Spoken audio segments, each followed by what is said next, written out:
mom, my name is Angela Argagal from PSE 2C. So today I'm going to discuss about my answer in activity number 4.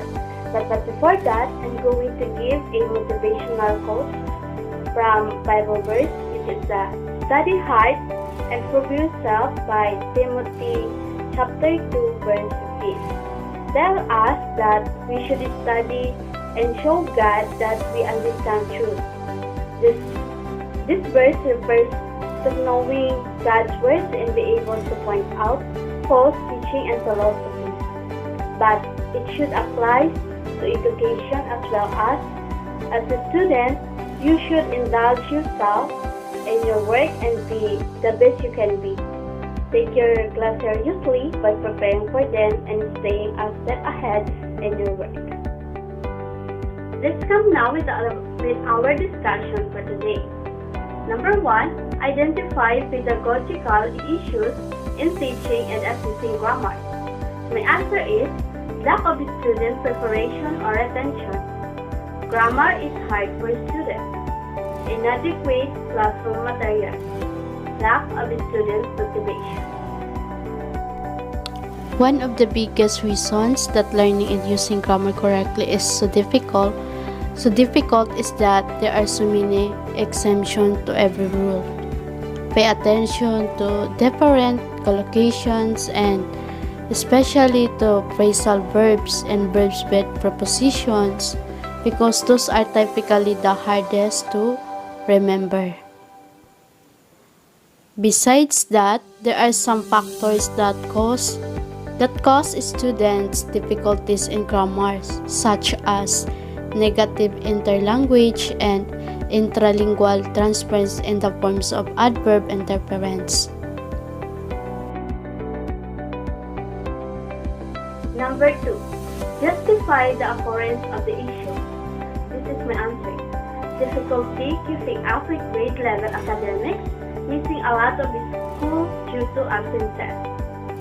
Negative interlanguage and intralingual in the forms of adverb interference, copulative interference, verb-word order, tense form, overgeneralization, ignorance of rule restrictions, not availability of materials, and lack of skills. Students do not perceive the classroom climate as supportive, having other priorities that compete with their time and attention. This occurrence of the issue is the reason behind why some of the students are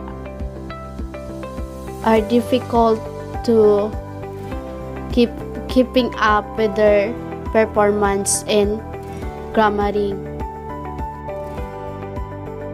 Number 3, identify ways to address them. This is the answer.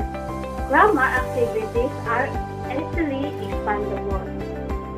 They bear appropriate charts explaining grammar in a clear and highly visual way. Effective learning resources. Engaging, relevant, content personalized communicate grammar activities capture students and the rest.